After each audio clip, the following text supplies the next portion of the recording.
My best friend of 20 years confessed she'd been sleeping with my husband, but it wasn't the affair that destroyed me. It was finding out how long everyone else in our friend group had known. It happened at Whitney's birthday party, the kind we'd thrown 100 times before. Wine, cheese boards, and the same 6 people who'd known each other since college. We were in our late 30s now, comfortable in our routines, comfortable in our lies, apparently. I'd noticed my best friend Laurel acting strange for weeks, avoiding eye contact, making excuses to leave early from dinners, but I chalked it up to stress from her new job. That's what 20 years of friendship does. It makes you trust when you shouldn't. My husband Garrett had been distant too, working late, taking calls in another room. I'd confronted him twice. Both times he'd kissed my forehead and told me I was paranoid. "We're fine, babe. I promise." I believed him because I wanted to. The party started normal enough. Whitney's husband grilled steaks. Someone put on our old college playlist. We laughed about the same stories we'd told for 2 decades. Then Laurel pulled me into Whitney's guest bedroom. Her face was blotchy, mascara smeared. "I need to tell you something," she whispered. "I can't keep lying to you." My stomach dropped before she even said it.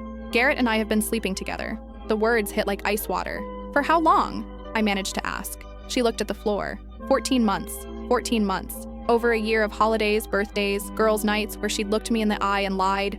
I felt my knees buckle, but she caught my arm. "I'm so sorry. I wanted to tell you so many times, but what?" I said, my voice breaking. She started crying harder. "Everyone told me not to." Everything stopped. "What did you just say?" She looked up, realizing her mistake.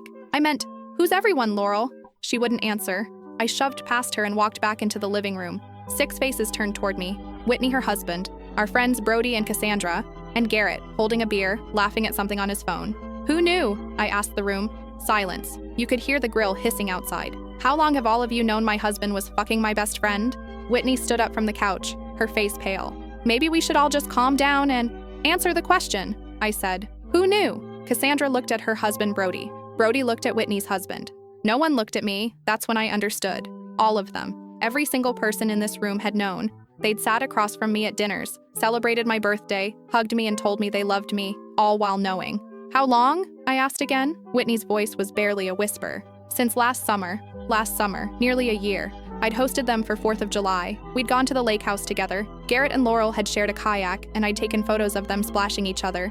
My friends had watched it happen and said nothing." "The lake house trip," I said slowly. "That's when you found out." Cassandra started crying. "We saw them behind the boathouse." "And you didn't tell me?" She shook her head. "We didn't want to ruin the weekend." I couldn't fit what happens next in this short video. Watch the full story below.